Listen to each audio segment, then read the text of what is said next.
Hey folks, this is Astus. So, last week we got a massive community update for Baldur's Gate 3. It was community update number 20, and among other things, it just revealed a ton about what is going to be in the game on full release. So this marks the end of my coverage of Baldur's Gate 3 Early Access. I'm now transitioning to talking about my expectations for Baldur's Gate 3 full release, starting with covering everything that was revealed in community update number 20. Basically what I've done, it's not going to be very dynamic, but I'm hoping you guys will find it interesting. I have listed in a single very long Word document all of the changes announced by Larian. I took the rules out of the Wizards of the Coast printed material for the classes, the races, the feats, etc. I listed it all, and over a few very long, several hours long recording session, I discussed all of it. I talked about what I expect to be good, what I expect to be bad, how I expect Larian to implement certain features. I think it'll be really good for you guys, but because the recording was so long, I'm going to be releasing it in parts, starting with this one in which I cover the level cap and what that means for builds. I cover the new races that have been announced. I cover the monk class and all of its subclasses that were announced, and then I cover the Barbarian and the Bard classes, new subclasses, and what features they get for the new level cap. I hope you enjoy it. If you do, definitely subscribe because there is going to be more videos covering this community update. Alright, it's a lot to cover. Let's just dive right in. First off, it was revealed that the level cap of the full release of Baldur's Gate 3 is going to be level 12. Alright, so that means full casters will be hitting 6 level spells max. That's 3rd level spells for half casters like Paladins and Rangers. And for the 1/4 casters like Arcane Trickster or Eldritch Knight, they are maxing at 2nd level spells. Proficiency bonus will be a +4 max. And for feats and ASIs, every class will get 3 by level 12 except for Fighters and Rogues. They will be getting 4 each, so a +1 bonus for Fighters and Rogues. You can just consider that a class bonus. What does 3 ASIs mean? Well, if you have a 17 and a 16 in your 2 most important stats, so that's a class that's got a +2 and a +1 from their racial bonuses. If you spend all of your feats on ASIs, you will get both of them to a 20. So this is a good tactic for caster classes in particular. You're going to max your spellcasting attribute and your constitution, but it really creates a lot of dilemmas here, because if you want to take any of the feats, which we're going to cover at the very end of the video, some of the feats are extremely useful for spellcasters. You're going to have to lose a +2 bonus to one of your key attributes. So I actually like that. I think choosing a feat actually has a cost with a level cap at 12, so yeah, makes for interesting build decisions. Alright, so that's level cap 12. They also confirmed several new races that are going to be in the game. A lot of them we were expecting, but one of them we weren't. So, first off, Dragonborn. Dragonborn are confirmed. They're in the PHB, so we were expecting that. And all of these things I'm just drawing from the printed Wizards of the Coast material on the classes, races, and feats that we will cover. Some of them I expect Larian will change, and I will comment where I expect a change is likely.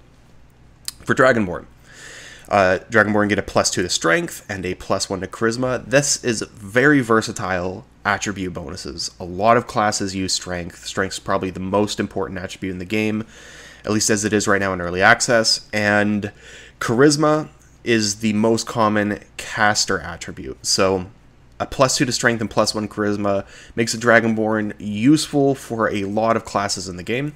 They're medium size, have a speed of 9 meters or 30 feet if you use feet.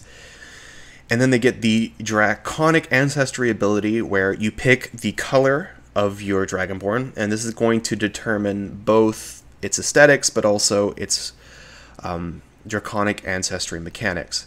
The color will correlate to a damage type, and that will be the damage type of your breath weapon ability and also your Draconic resistances. So I've listed all the damage types here. You can just take a look at those. Don't need to go over them. For the breath weapon, Going by the PHB, you can breathe in probably a 5-meter cone. I think Larian will just stick with that. If they go by the PHB, some of them have the option of a 1 meter by 9 meter line, and that again depends on your ancestry. It's pretty much the same. The line is probably a little bit better, but all targets in that area must make a saving throw. The saving throw depends on which type you pick, but it's either dexterity or constitution.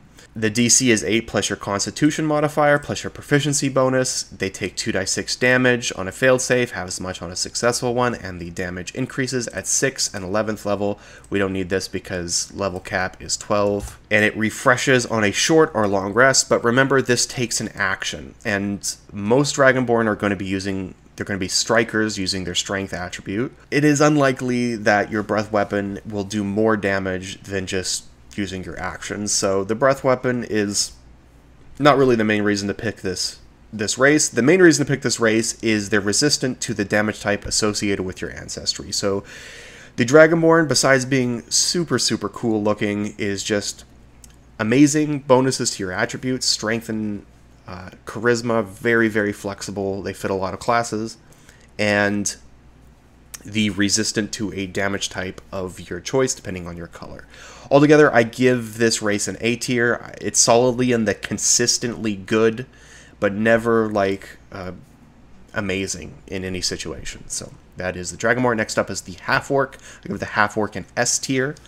For attributes, it gets a +2 to strength and +1 to charisma. These are two of the probably the two most valuable attributes in the game on a class agnostic basis. That means a lot of classes will utilize this, of course, especially striker classes because of the +2 to strength, but a +1 to constitution also really helps with caster classes because, of course, that constitution modifier is what you use to make concentration saves. Size medium, 30 feet walking base speed. Again, that's 9 meters if you use meters. They gain dark vision, menacing, which gives them proficiency to the intimidation skill, relentless endurance. When you are reduced to 0 hit points but not killed outright, you can drop to 1 hit point instead, and this feature refreshes on a long rest. That is pretty nice, to be honest. This is kind of like an automatic healing word. It just revives you instantly, and it does not cost anything in your action economy. Refreshes on a long rest. Amazing. Savage attacks. When you score a critical hit with a melee weapon, which is often in Baldur's Gate 3 because there are many ways to guarantee critical hits in this game, you can roll one of the weapon's damage dice an additional time and add it to the extra damage of the critical hit. Of course, this is maximized if you are using any weapon that has the highest damage dice in the game, which is a 1d12.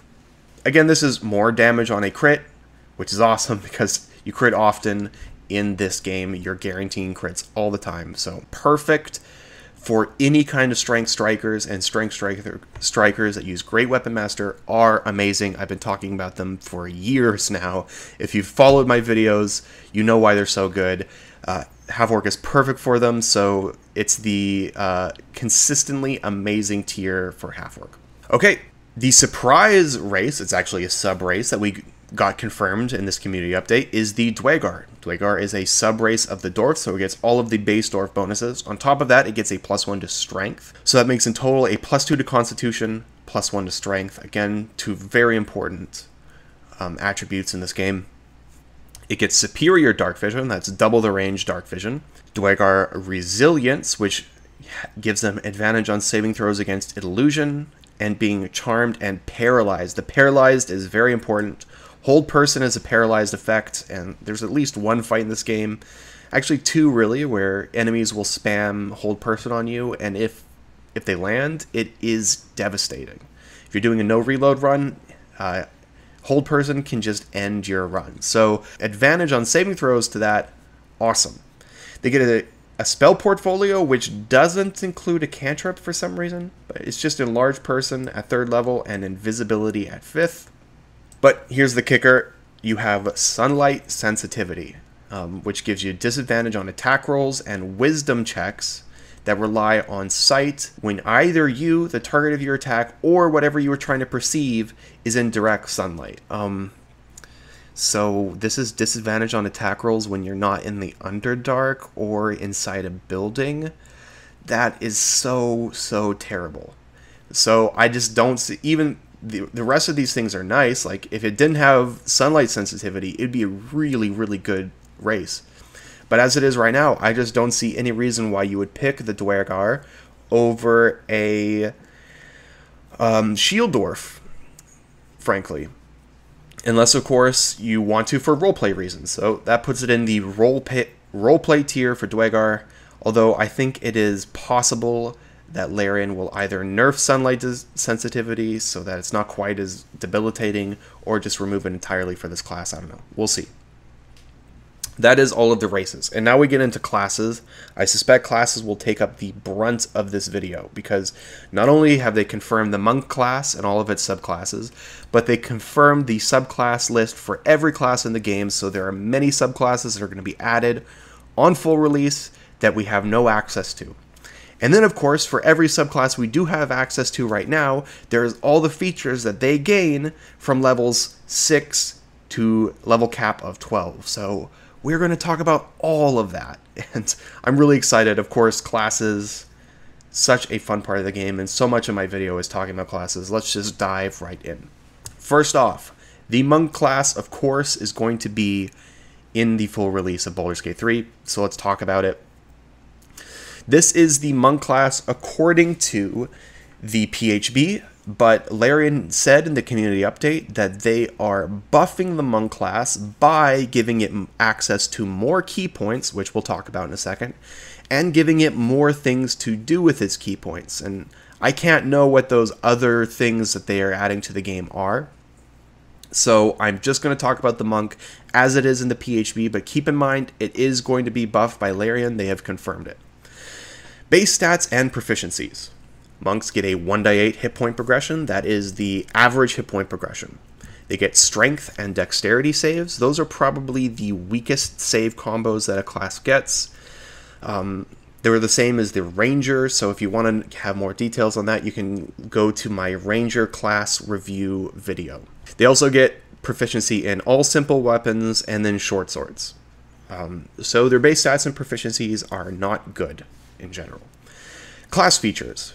At level 1, they gain unarmored defense. This is identical to the unarmored defense ability that the Barbarian gets, except instead of dexterity and constitution, it is dexterity and wisdom modifier. So your AC when you are not wearing armor, which for the monk is practically always unless you take an armor feat or a multi-class, your AC will equal 10 plus your dexterity modifier plus your wisdom modifier. If you spend all of your ASIs to max these two stats, you can max out at a 20 AC, unless there are some items in the game which buff this.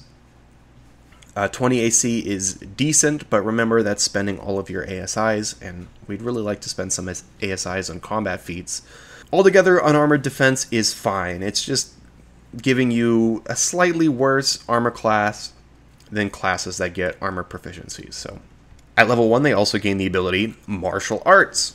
Your practice of martial arts gives you mastery of combat styles that use unarmed strikes and monk weapons. Monk weapons are short swords or any simple melee weapon that does not have the two-handed or heavy property, so you cannot combine this with Great Weapon Master. When you are wielding these weapons, you gain the following benefits.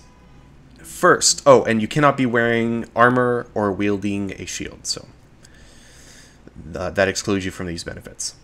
When you meet those conditions, you can use dexterity instead of strength for the attack and damage rolls of your unarmed strikes and monk weapons. You can roll a d4 in place of the normal damage of your unarmed strike or monk weapon, and this changes as your monk levels. It will max out at d8. I can't remember the exact level, but that's the max, with the level cap of 12. And then when you use the attack action with an unarmed strike or a monk weapon, you can make an unarmed strike as a bonus action. I think that's pretty straightforward. It's just like if you are dual wielding. So, yep. That is martial arts. There isn't much to this. It's just kind of turning monk weapons and unarmed strikes into a style of fighting which is consistent with two-weapon fighting if you had the two-weapon fighting style feat. So, that is martial arts.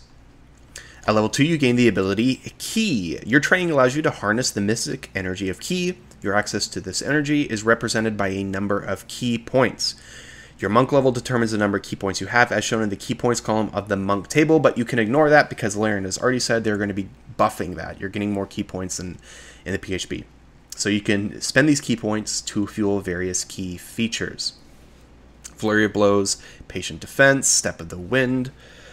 Some of these will use a saving throw, and the DC for your saving throw is always 8, plus your proficiency bonus, plus your wisdom modifier, which you want to be maxing for armor class as well.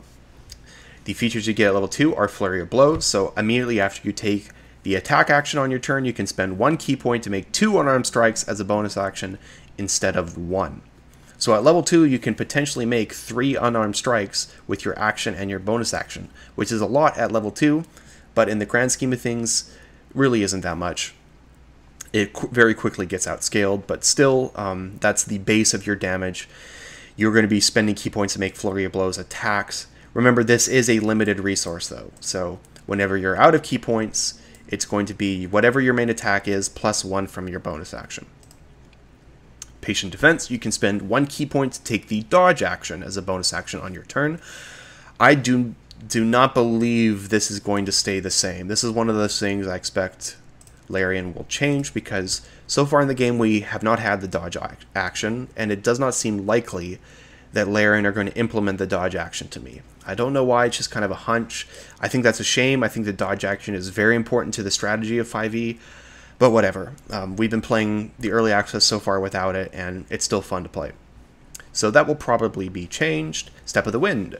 You can spend 1 key point to take the disengage or dash action as a bonus action on your turn, and your jump distance is doubled for that turn. So it's giving you a lot of mobility, kind of like a rogue.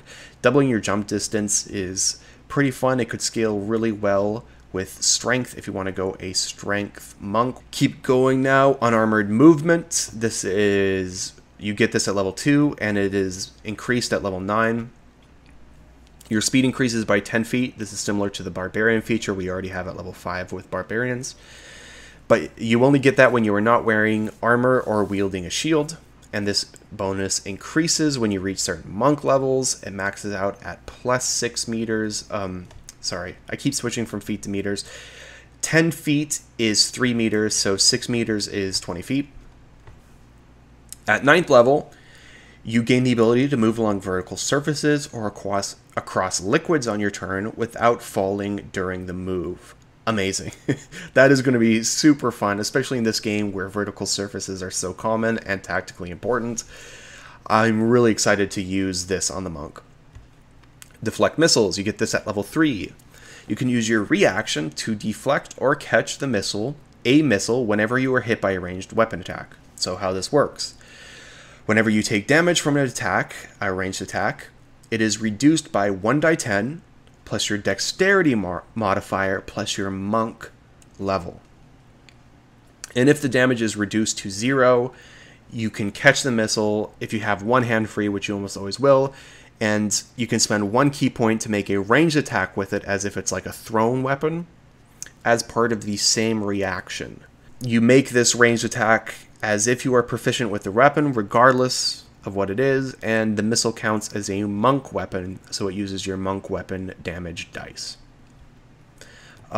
This is fun and interesting, I guess. I mean, it's reducing ranged missile attacks. That is nice. And then potentially you can use your reaction to make an attack. That's all really good, honestly. And you can always do this as long as you have your reaction up. There is no clause here about you can use it a certain amount of time to prolong rest. So this is a really, really good feature, actually. Yes, definitely. It's a little bit like Riposte, except you're always getting damage reduction from it. So awesome. Slow Fall at level 4. You can use your reaction when you fall to reduce any fall damage you take by an amount equal to 5 times your monk level. That's almost always going to reduce it to 0. There's very few falls in the game that are doing more damage than that, so this is good. Fall damage is definitely not as prevalent in the game as it used to. Sometime around patch 6 or 7, they really reduced the damage that falling dealt, and so high ground became kind of less important than it used to be if you played in some of the very early patches of early access. Honestly, reducing fall damage, I use it most often in like exploration. Like, for example, if you're exploring the Wizard Tower in the Underdark, there is a section where reducing fall damage is very important. I guess I would say this is a pretty good feature. It's hard to know. The thing is being shoved is a problem even when you're not being shoved off of high ground. For example, if you're being shoved into lava, reducing fall damage does not really affect that. So getting this doesn't make you just kind of carefree about being shoved. But one particular type of shoving, if you're being shoved off of cliffs, it reduces the damage on that a lot. It basically makes you immune to it. So yeah, I would say this is like a B tier feature. It's nice, but very situational. At level 5, they gain extra attack. So if you spend a key point, this puts your total attacks at 4 by level 5. That's quite a lot, but it's a limited resource. At level 5, you also gain Stunning Strike, which is kind of the main reason people play monks, in my experience, in the tabletop version of 5e. With this ability, you can spend 1 key point when you land an attack to attempt a Stunning Strike, and the target must make a Constitution saving throw, or they are stunned until the end of your next turn. A stunned target cannot take any actions on his turn, and you have advantage on attacks against him, so that is really devastating. This is probably the optimal use of your key points once you get access to it in pretty much every circumstance. It turns the monk into a really valuable controller, and it sets up your strikers with advantage on their attacks. This is a phenomenal S tier feature, but it is using a limited resource, bear that in mind. At level 6, you get Key Empowered Strike. Your unarmed strikes count as magical for the purposes of overcoming resistance and immunity to non-magical attacks and damage. That's definitely useful, except I don't know really what monsters are going to be in the game which are resistant or immune to non-magical attacks. Regardless, at level 6, you can bypass them with your unarmed strikes and monk weapons. At level 7, you gain Evasion. When you are subjected to an effect that allows you to make a dexterity saving throw, or take only half damage, for example, an effect like Fireball, but not an effect like Shatter. Shatter targets Constitution, not Dexterity.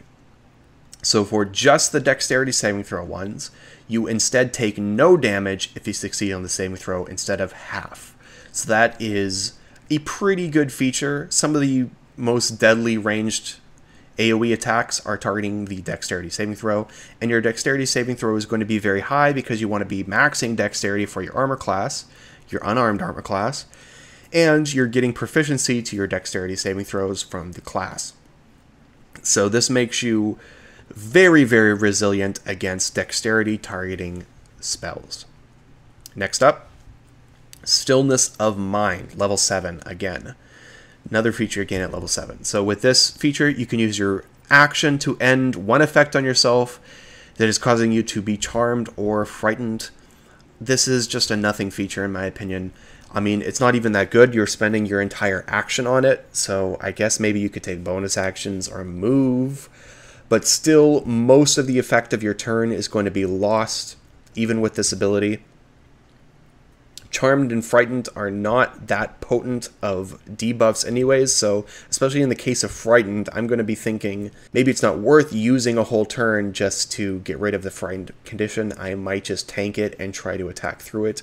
I'm not sure. That's a mathematical question that I could spend some more time thinking about, but anyways, regardless of all that, there are so many features, class features in this game that make you resistant or straight up immune to Charmed and Frightened. So, yeah, I don't really see this happening. I don't see this being that impactful in the game, but I don't know, maybe it is. It depends on how many creatures are charming or frightening you.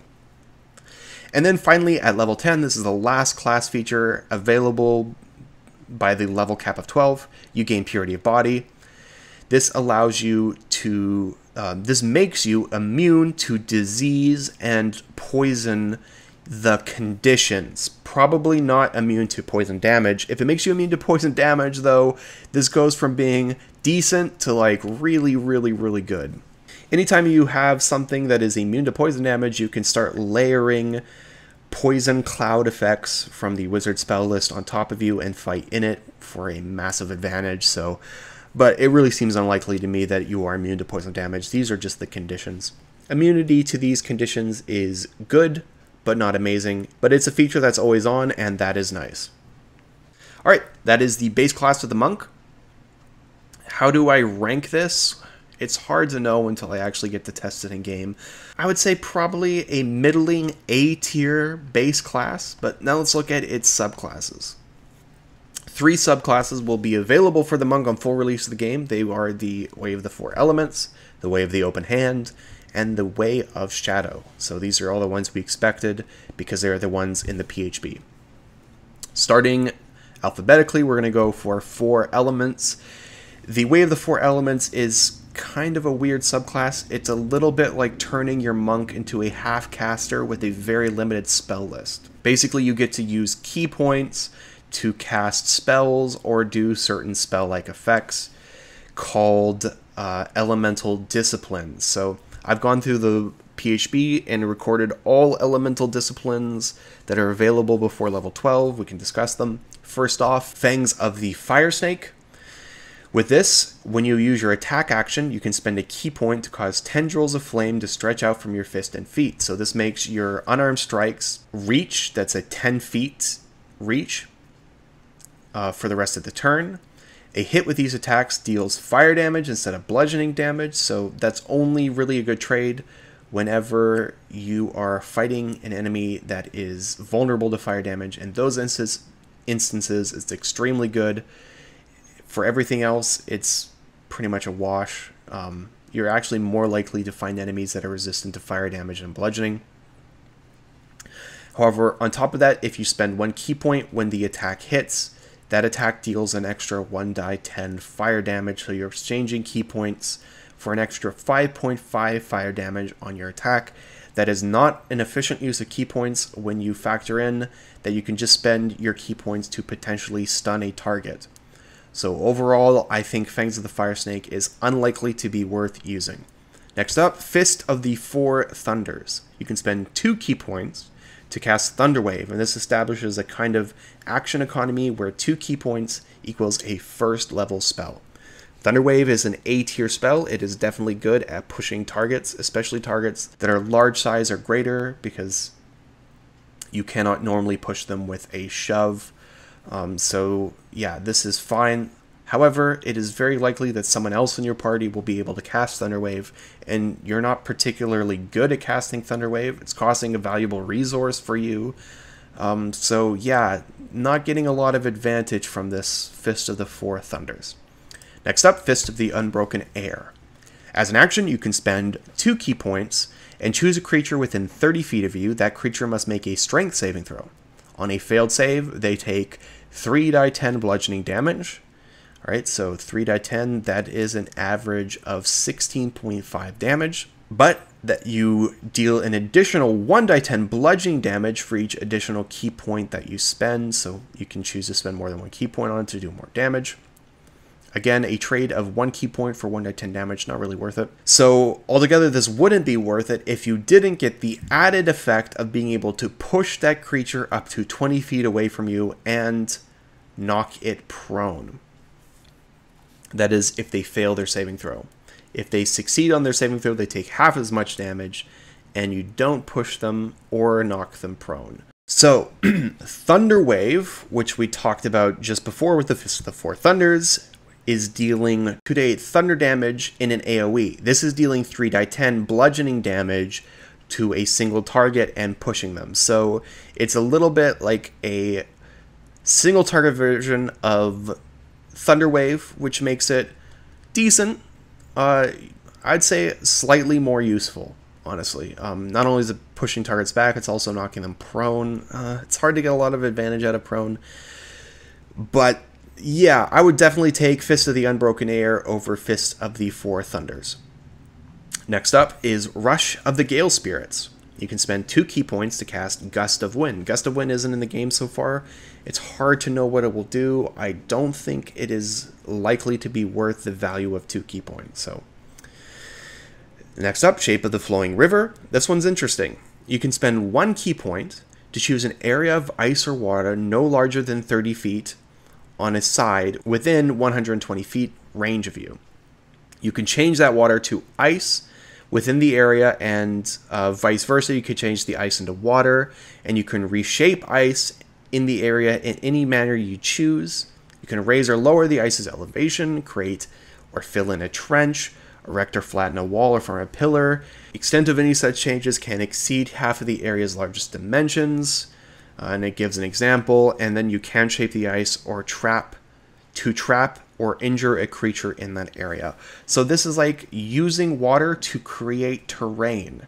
It's difficult to know how Larian will implement this, but at some level I expect it can be used to create high ground or a wall to block targets.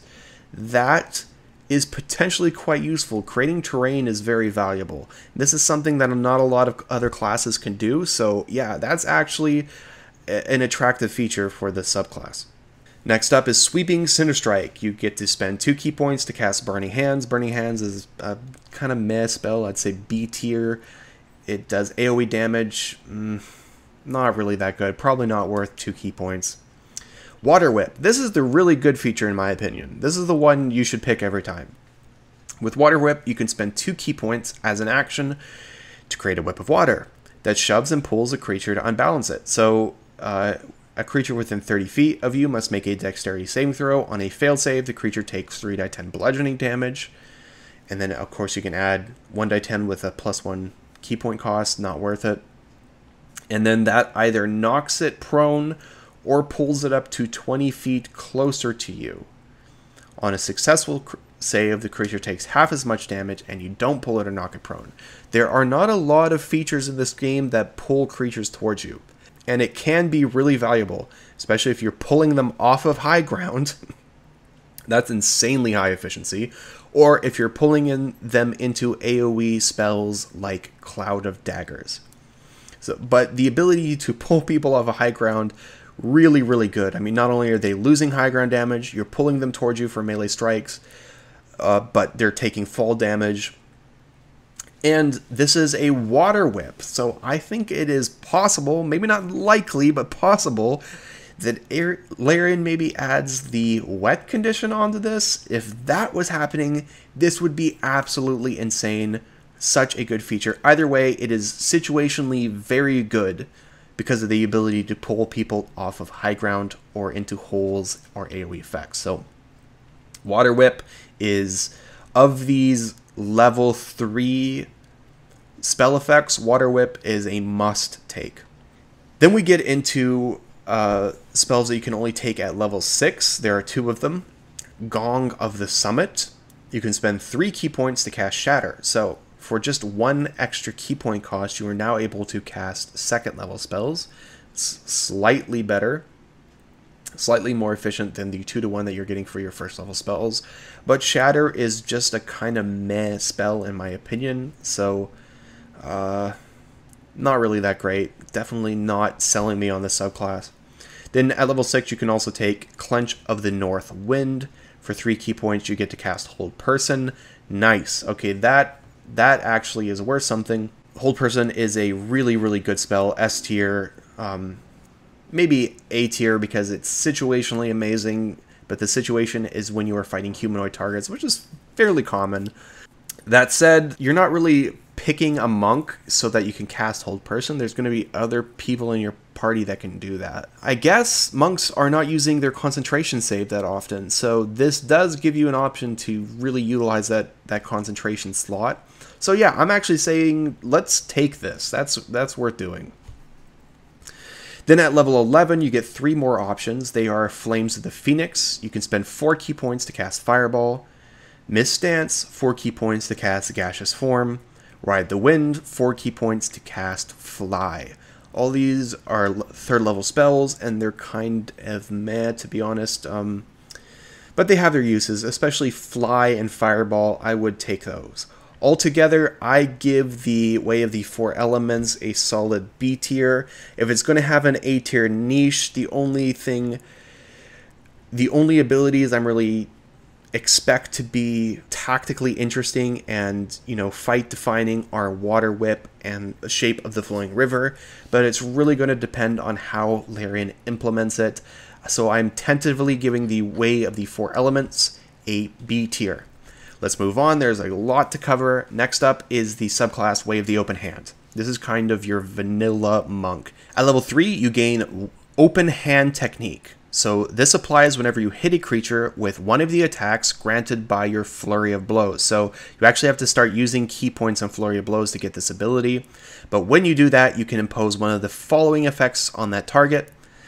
It must succeed a dexterity saving throw or be knocked prone. It must make a strength saving throw, and if it fails, you can push it up to 15 feet away from you. This is really good, adding pushing effects to your attack to push people off cliffs, into holes, or into your AoE. Very valuable. Or it can take reactions until the end of your next turn. So this last ability allows you to hit a target and then move away with your extra movement so that it cannot close the distance on you, and it allows you to avoid aggro. Avoiding aggro is good, but it is not as good as tanking aggro. Tanking aggro is better. The reason is, if you can tank aggro, you're mitigating the damage the target does to you. If you're avoiding aggro, you're just redirecting that damage onto a different target. So you are not ever reducing the overall damage load of your enemy. So in general, it is better to have a tanky striker than a class like a monk or rogue that avoid aggro, but avoiding aggro can still be good. This is just fine. The really big deal on this is the pushing targets. That's really good. Then at level, I believe it's level 6. I forgot to write this down, but yeah, it's level 6. You gain Wholeness of Body as an action. You regain hit points equal to 3 times your monk level. You must finish a long rest before you can use this feature again. It adds a little bit of passive healing. Passive healing is always good, but never great, especially when it's taking an action. So you're never using this in a fight. You're best off using this in between fights as just a little bit of added recovery for your class. Then at level 11, you gain the ability Tranquility. With Tranquility, whenever you finish a long rest, you automatically gain the effects of the Sanctuary spell. What's that? Well, I've copy and pasted it here. Until the spell ends, any creature who targets the warded creature, that's the creature under the effect, with an attack or harmful spell, but it must be single target, mind you. They must make a Wisdom saving throw, and if they fail that saving throw, they cannot target you, but must redirect to a different target. If there is no other target available, then they lose the effect of that attack or spell. Again, this is mostly a way to avoid aggro, not mitigate aggro, although there's some possibility of aggro mitigation. However, this ends if the warded creature casts a spell that affects an enemy, deals damage to another creature, or makes an attack. So, is this good? No, it's just bad. Like, this is terrible for a level 11, like, end of game feature. Honestly, if they wanted to make this actually balanced, they should really consider making it a sanctuary spell that never ends. Like, you can make attacks and deal damage to other creatures. That would actually be good. Yeah, as it is, if they don't change this, I would say this is pretty much a useless feature. And that means the only real defining feature of the open hand you're getting with this, the ability to push targets 15 meters away from you if they fail strength saving throws on your Flurry of Blows attack. But again, that's forcing you to use Flurry of Blows rather than Stunning Blows. So reading through it now, I'm thinking this is actually a pretty crappy subclass. Probably C tier for this one. And that leads us to the last subclass for the monk, which is the Way of Shadow. At level 3, you gain Shadow Arts. You can use your key to duplicate the effects of certain spells. You can spend 2 key points to cast either Darkness, Dark Vision, Pass Without a Trace, or Silence. You don't need any material components, that doesn't matter because that's not in Baldur's Gate 3. Additionally, you gain the Minor Illusion cantrip if you don't already know it, which you probably do not. So these are spending 2 key points to cast actual second level spells, and some of these second level spells are really good. In particular, Darkness and Pass Without a Trace. I mean, these are insane S tier spells. Dark Vision can be good, and Silence can also be situationally amazing. So all of these actually have uses and are pretty efficient for key points when you compare it to the equivalent subclass, Way of the Four Elements. Shadow Arts, I'm saying pretty good. At level 6, you gain Shadow Step. When you are in dim light or darkness, as a bonus action, you can teleport up to 60 feet. That's 18 meters if you use meters. To an unoccupied space you can see that is also in dim light or darkness. You then have advantage on the first melee attack you make before the end of your turn. This is a lot of situational mobility. I mean, 60 feet or 18 meters is a lot. Like, a lot. And you're teleporting, so potentially really good depending on the terrain. I mean, in the Underdark, this is pretty insane, but it's hard to know how it's going to work on everything else because we don't know all of the terrain in the game that's going to be on full release of the game, but still potentially a very good mobility feature. Mobility features like this you use to avoid aggro or potentially cancel aggro.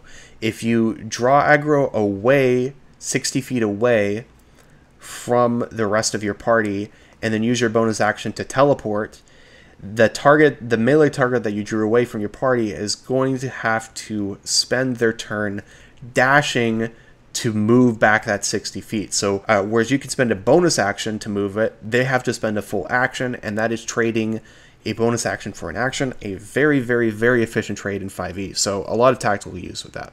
If you want to know more about it, you can go to my website where I made a build around mobility that uses tactics like this, and I discussed it in a little more depth. Finally, at level 11, Wave the Shadow, gain Cloak of Shadows. When you are in an area of dim light or darkness, you can use your action to become invisible. You remain invisible until you make an attack, cast a spell, or are in an area of bright light. What is this good for?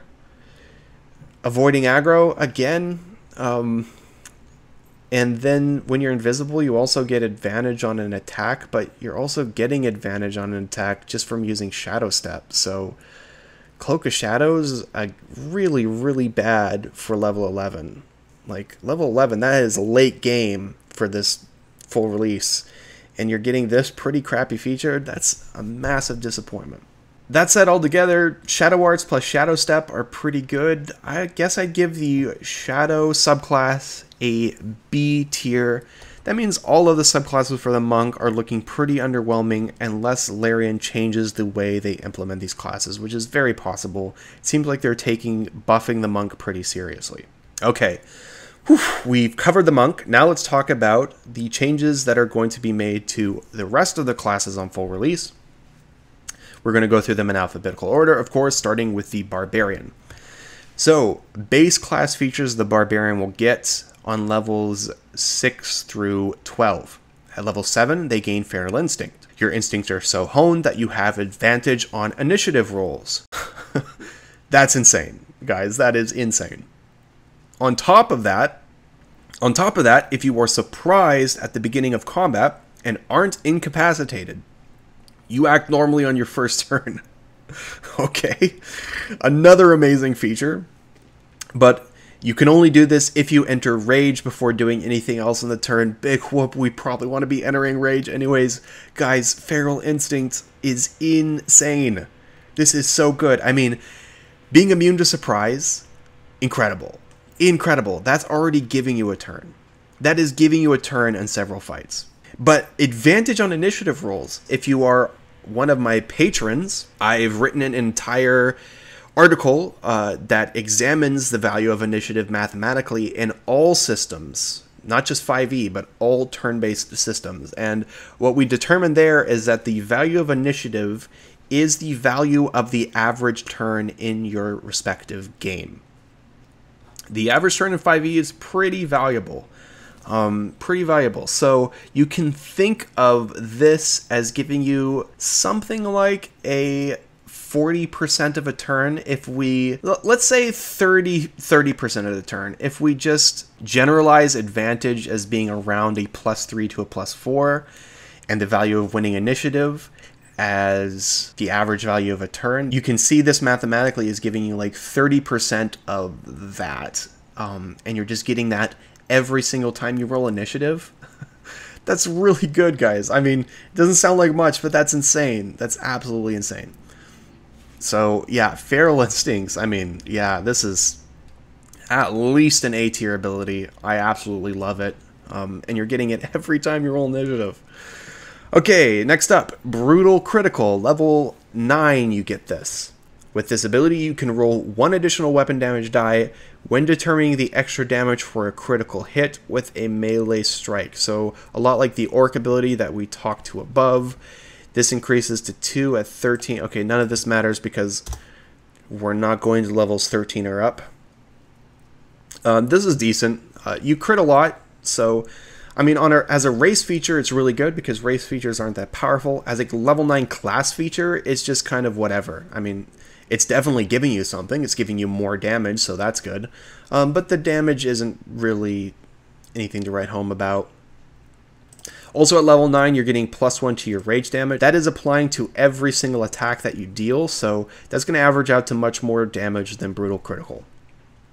Finally, at level 11, you gain Relentless Rage. When you have this feature, your rage can keep you fighting despite grievous runes. What that means is if you drop to 0 hit points while you are raging, you don't die outright, you instead can make a DC 10 Constitution saving throw. If you succeed, you drop to 1 hit point instead. Each time you use this feature, after the first, the DC increases by 5. Now, you can pretty much guarantee that you're going to make that DC 10 Constitution saving throw. Why? Well, because of this feature, your Constitution saving throws are becoming really valuable, and you wanted to invest in Constitution anyways because it's giving you hit points. And remember, Barbarians are adding their Constitution modifier to their armor class with their unarmored feature. So you want to be maxing Constitution, so you can expect for a lot of the game, you're gaining at least a +4 or +5 from your Constitution modifier. Add on top of that, Barbarians get proficiency to their Constitution saving throw. So that's another +3 to +4. Already, we've pretty much guaranteed make that DC 10 Constitution saving throw. If you add on top of that, any of a few ways in the game that you can get advantage to your Constitution saving throws, for example, the Spider Silk armor that you could loot off of Minthara. There is a feature that we're going to talk about further down with the Transmutation subclass of the Wizard that could give you advantage on your Constitution saving throws. At that point, you're talking about a 98% plus chance of making a DC 10 Constitution saving throw. And then, of course, it's dropping that percentage by every 5, but when you're making DC 10 at a 98%, you're making DC 5 still fairly reliably, and then you have an off shot at making that DC 20 as well. So you can expect, I would probably guess, around 2.3 times that this is going to tick. So you can avoid 2 to 3 attacks per short rest, potentially. The only thing is you cannot control how often this triggers, because as a barbarian you already have insane survivability. I mean, this feature is really, really good, guys. It's really, really good. The only thing that kind of makes it less good is the fact that barbarians are already so tanky, they're unlikely to drop to 0 hit points anyways. So, still, like, all of these features are so good. The only one that's just kind of meh is Brutal Critical, but it's still just a passive boost to your damage on crits, which you're going to be getting a lot of anyways. I mean, Barbarian is so stacked as a base class. I mean, it has to be S tier. It has to be S tier. And that's just the base class. Let's go on to talk about what it gains from its subclasses between levels 6 and 12. Starting with the Berserker. At level 6, on top of everything else that we've already gotten in the game so far, you gain Mindless Rage. With this feature, while you're raging, you can't be charmed or frightened. If you are charmed or frightened when you enter your rage, the effect is suspended for the duration of the rage. That is good. You know, compare that to the monk class feature that allow you to defeat Charmed or Frightened condition with an action. Rage takes a bonus action. So, yeah. And, I mean, likely you're going to be raging anyways, so you're going to get advantage. The thing is Charmed and Frightened are neither common conditions nor very debilitating conditions. So, as a level 6 feature, this is kind of underwhelming. But still, it's always on as long as you're raging, so that's fine, I guess. Probably give it a B tier. Next up is Intimidating Presence. You can use your action to frighten someone with your menacing presence. When you do so, choose one creature that you can see within 30 feet of you. That creature must make a wisdom saving throw. DC equals 8, plus proficiency, plus charisma. Ick, charisma. It's not something we're going to be investing in this class. If they fail, they are frightened until the end of your next turn. On subsequent turns, you can use your action to extend the duration of this effect on the frightened creature for one more turn. So you can always use your action to keep that target frightened. This effect ends if the creature ends its turn out of line of sight or more than 60 feet away from you. The frightened condition sucks, guys. It's not good. You're using your action to do this, so you're trading your very, very, very potent attacks to do it. You will never use Intimidating Presence. This might as well be you get no feature at all. It is so useless. So, yeah. Next up is the Wildheart subclass. Of course, this is Larian's take on the Beast Totem subclass that you can read about in the PHB. At levels 6 and 11, they are gaining Aspect of the Beast and Spirit Walker. Both are, in the PHB, out of combat utility abilities, which probably won't translate to Baldur's Gate 3 well. And remember, Larian's already changed this class a little bit. I think we cannot actually say what that Wildheart's going to be on full release. I just don't think what's in the PHB is going to correspond to it very well. It's not a good predictor, so honestly, I'm going to have to take a pass on commenting on this subclass. We'll just have to wait for full release. And that leaves the third and final subclass, a new subclass that's not in the PHB, the Wild Magic class. This is a surprise because, yeah, like I said, it's not in the PHB. I think it's in Tasha's or Xanthar's. Can't remember which one it is. Either way, let's go through what it gives you. At level 3, you gain Wild Surge. Wild Surge will apply a random effect whenever you begin your rage. The effect is determined by rolling a 1d8. So there are 8 effects here. We can read them. I'll try to go through them really quickly. If you roll a 1, each creature of your choice that you can see within 30 feet must make a Constitution saving throw or take 1d12 necrotic damage. You also gain temporary hit points equal to 1d12 plus your Barbarian level. Nice. That's really good. If you roll a 2, you can teleport up to 30 feet to an unoccupied space within 30 feet. And until your rage ends, you can use this effect again on each of your turns as a bonus action. So it's giving you bonus action mobility. Very nice for a Barbarian that wants to be consistently attacking to keep its rage up. So again, really, really good bonus.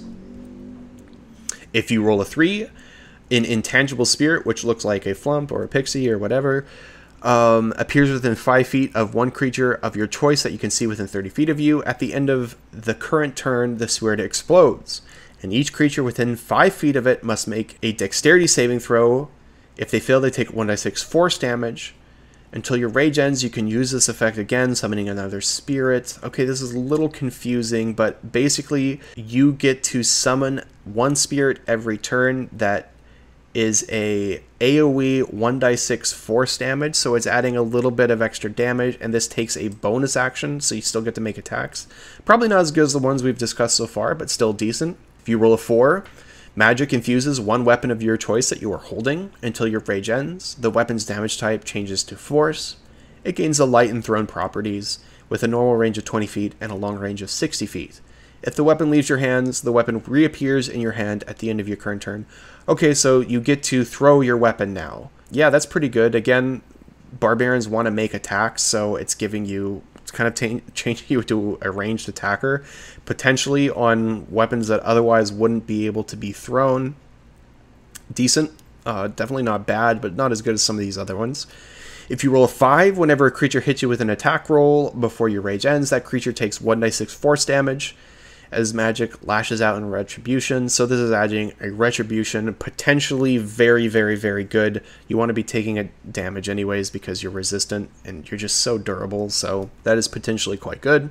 It scales in value depending on how many creatures are attacking you, right? So if you're dealing with mobs, it's very good. If you roll 6 until your rage ends, you are surrounded by multicolored protective lights. They give you a +1 bonus to your AC, and a 10 feet aura that gives your allies a +1 bonus to AC. Like, okay, nice. That's really good. A little +1 AC aura, that's sick. If you roll a 7, flowers and vines temporarily grow around you until your rage ends. The ground within 15 feet of you is difficult terrain for your enemies. That's a little more situational, but still good. And then finally, if you roll an 8, a bolt of light shoots from your chest. Another creature of your choice that you can see within 30 feet must make a Constitution saving throw or take 1d6 radiant damage and be blinded. Okay, now we're talking. So this is single target damage, but it's causing the blinded condition, which can be really good. You get to do that as a bonus action once every turn for as long as you're raging. So as you can see, pretty much all of these are good. They're all good. So it's never a disadvantage for rolling one. It's just always a bonus to your rage, but the bonus will vary every fight. Yeah, this is a good feature, definitely. The thing is, it's hard to predict if Larian will actually use all of these on its version of the Wild Mage, so who knows, right? Still, I would give this an A tier if they use the ones that are in the WotC printed version of the class. At level 6, the Wild Mage Barbarian gains Bolstering Magic. You can harness your Wild Magic to bolster yourself or a companion as an action. You can touch one creature, which can be yourself, and confer one of the following benefits of your choice to that creature.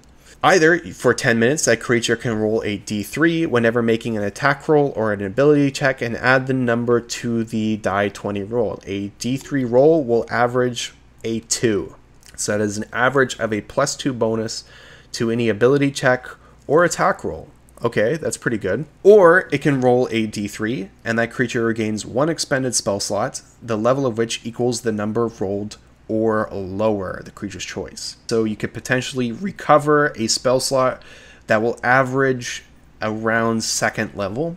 You can take this action a number of times equal to your proficiency bonus, and you regain all expended uses when you finish a long rest. So this is really great. I mean, getting a bonus to your attack roll is awesome, but honestly, refreshing spell slots on allies is really, really good. A 2nd level spell slot is valuable. Think of the things you can cast with a 2nd level spell. I mean, an upcasted 32 hit point variant to sleep is very good. Cloud of Daggers, very good.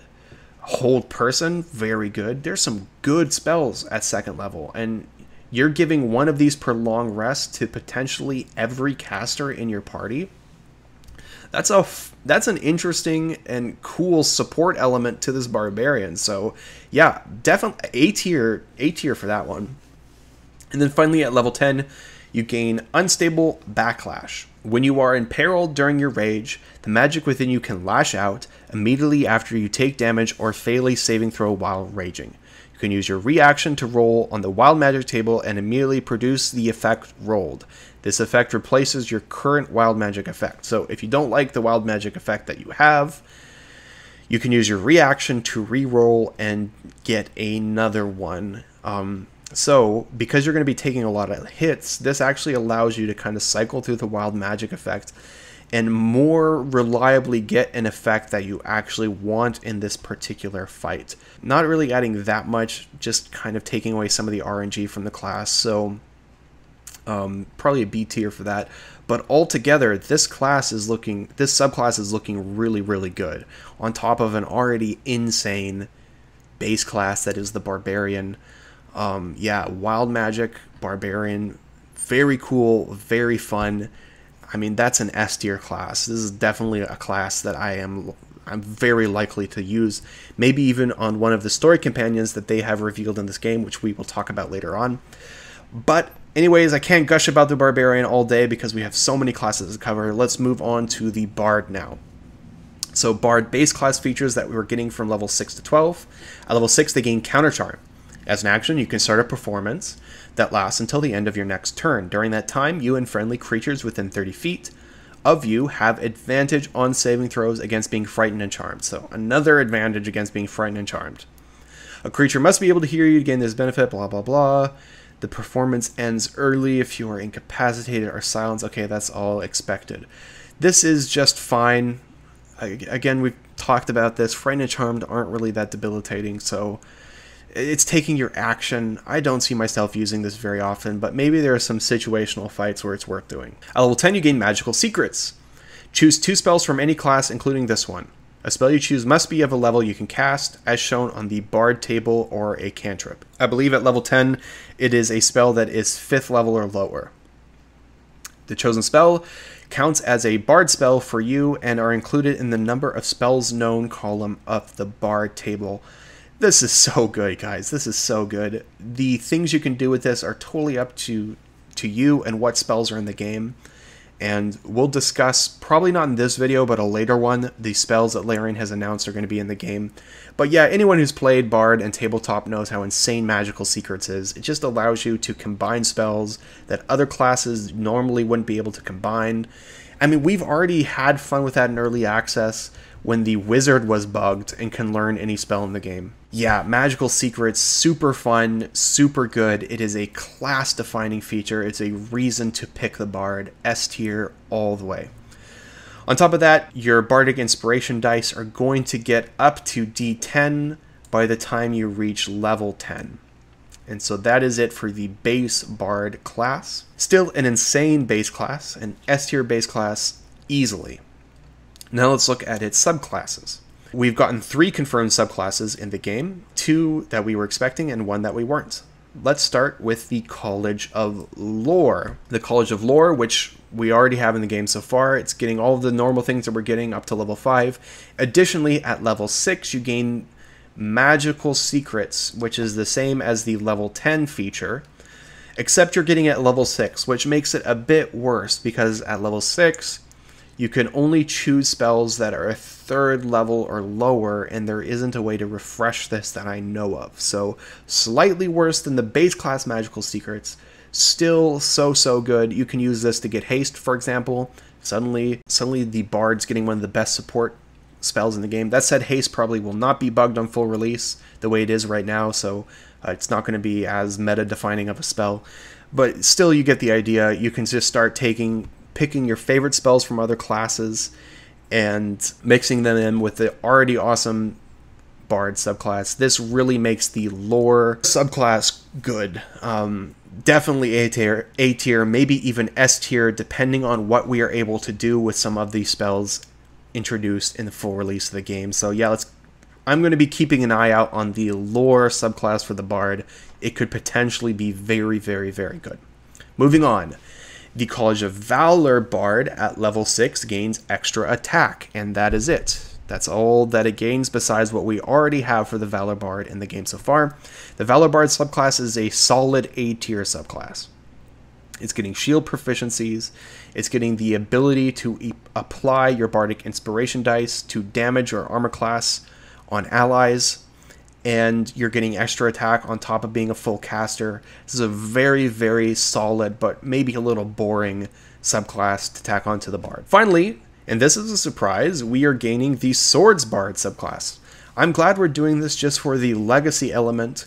The Blade Bard kit in the original Baldur's Gate 2 game was so good, really fun to play. So being able to play the 5e equivalent, which is the College of Swords Bard, is good.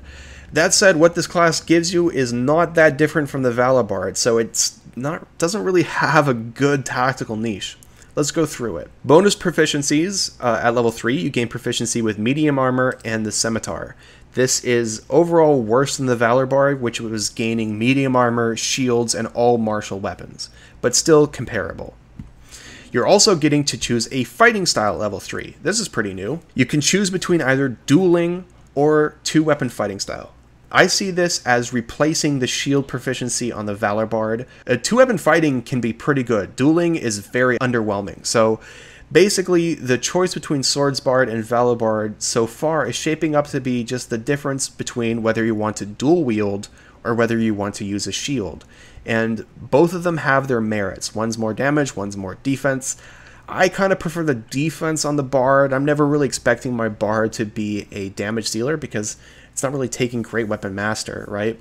And also, the added defense allows you to more likely maintain concentration. Also at level 3, the Swords Bard gains Blade Flourish, and this is its own unique application of your Bardic Inspiration dice. And what it's doing is giving you similar effects to the Combat Inspiration of the Valor Bard that are slightly better, but can only be applied to you. So it's a selfish use of Bardic Inspiration. Basically, you can expend a dice to use a Blade Flourish. There are 3 Blade Flourish options. First, Defensive Flourish. You can spend your Bardic Inspiration to cause your weapon to deal extra damage on the target that you hit. So you just roll it and add it to damage, which is something that the Valor Bard could already do for allies. You can do this for yourself, but then you also get that same number that you rolled to your AC until the start of your next turn. So kind of like an offensive, it's like the shield spell, but it's die 10 and also applies to damage. Pretty good. That's good. You can use Slashing Flourish. This allows you to roll your Bardic Inspiration dice, apply that to the weapon damage that you deal on a hit, and then also apply that same number in damage to another creature that you can see within 5 feet of you. I really do not see myself ever using this Slashing Flourish. I will use Defensive Flourish every time. Slashing Flourish seems pretty underwhelming, to be honest. Finally, you get Mobile Flourish, which allows you to, again, expend your Bardic Inspiration dice to deal extra damage on an attack once you hit. And then you can also push the target up to 5 feet away from you, plus a number equal to the number that you rolled on that die. And then you can immediately use your reaction to move up to your walking speed to an unoccupied space. So you get the idea. It's going to be Defensive Flourish like 80% of the time, and then Mobile Flourish when you either want to disengage from a target or push that target into falling off a cliff, falling down a hole, into an area of effect spell. You guys all know the uses of pushing. So Mobile Flourish is good, definitely very good. The core is going to be Defensive Flourish. I really don't see myself ever using Slashing Flourish. So again, how does this compare to the Valor Bard? You're getting much better uses of your Bardic Inspiration dice, but they must be on you. You're no longer supporting an ally. And then you're a dual-wielding rather than a shield-wielding variant. Oh, and finally, at level 6, they also get extra attack, just like the Valor Bard. So this is just a different, more selfish flavor of the Valor Bard. It really is a choice, up to you. It's a matter of playstyle. I think I would prefer the Valor Bard, personally, but I'd say they're equivalent in power, so I'm giving them both an A tier. Well, there is still a lot to cover, but I think we've covered a lot in this video, so I will be releasing a part 2, at least a part 2, as soon as I can. Thank you all for watching. Stay tuned for part 2. Now, I often end my videos by thanking my Patreons. I feel like this video's gone long enough, but I have to thank the 2 newest supporters on Patreon, Irmak and Old Kamuffle. Gentlemen, thank you so much for joining. I won't let you down.